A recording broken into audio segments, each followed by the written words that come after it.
बिस्मिल्लाहिर्रहमानिर्रहीम बिस्मिल्लाहिर्रहमानिर्रहीम। आज मैं पाकिस्तान की पूरी यूथ से खिताब भी करना चाहता हूँ, बात भी करना चाहता हूँ। अंदाज़ बयां अगरचे मेरा शौक नहीं है, शायद के तेरे दिल में उतर जाए मेरे पाकिस्तानियों।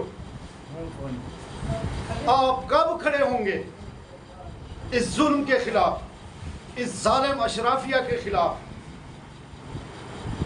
जिन्होंने इस मुल्क को इतना लूटा और लूट रहे हैं। मैं आपको आज ये थोड़ी सी बात बताना चाहता हूँ। मुजम्मिल सरवर्दी जो हमारा एक सहाफ़ी है, आप उसके यूट्यूब चैनल में चले जाएं।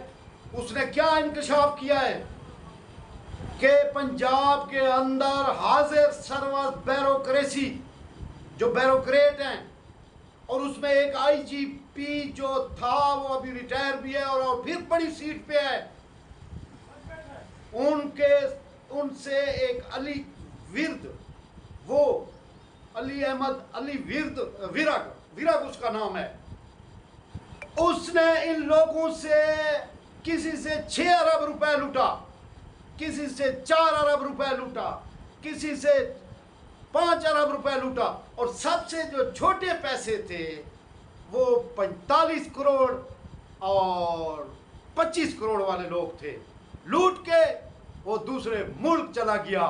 और ये करप्ट लोग, इनमें से एक बंदा था जिसने कहा कि मैं आपको गोली मारूंगा अगर आपने मुझे पैसे ना दिए। तो मेरे भाइयों और दोस्तों, ये तो है ब्यूरोक्रेट्स की चोरी,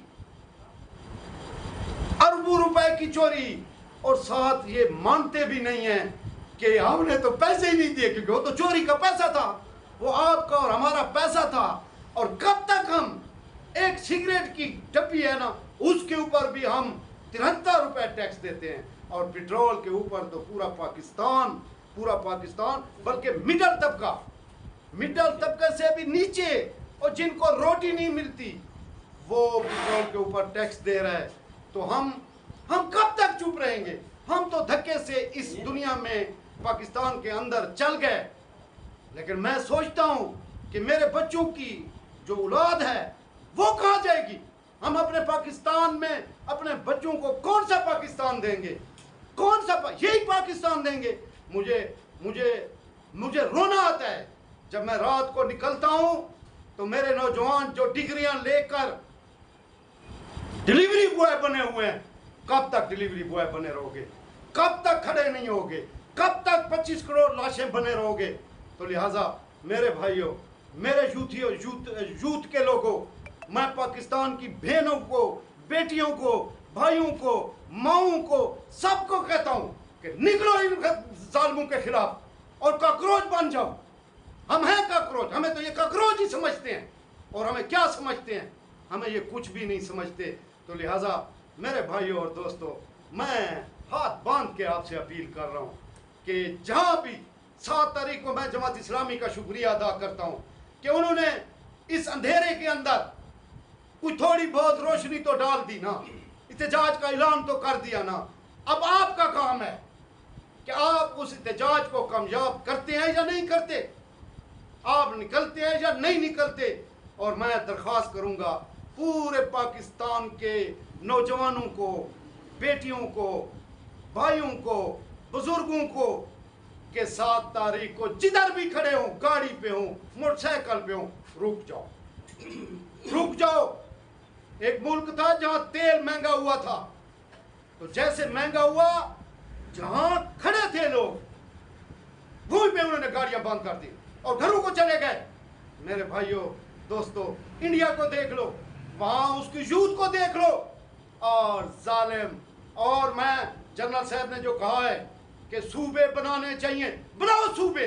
इसलिए मैं कहता हूं हम इसकी हिमायत करेंगे कि इन सरमायादारों, इन जागीरदारों, इन जालिमों, इन डकैतों से हम, इनकी इजारादारी खत्म हो चुके।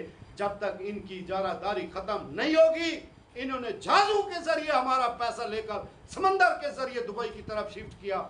ये तो हो गई ब्यूरोक्रेसी। जो ब्यूरोक्रेट हैं छोटे छोटे 21 से 22 स्केल तक तक जो ब्यूरोक्रेट्स है ये उनकी चोरियां बता रहा हूँ, निचले वाले का तो बात ही और है। तो लिहाजा उठो मेरी दुनिया के गरीबों को जगा दो, कागे उमरा के दरो दीवार हिला दो। 7 तारीख को निकलो ताकि इन जालिमों का हम इत्तेसाब कर सकें, इन डकैतों का, इन चोरों का, इन सरमायादारों का, इन खान खवानीनों का, इनका हम इत्तेसाब करेंगे। लेकिन आप निकलेंगे, आप 25 करोड़ लाश बने रहेंगे तो बस फिर ना रहेगी दास्तान दास्तानों में। बहुत शुक्रिया जी, अस्सलाम वालेकुम।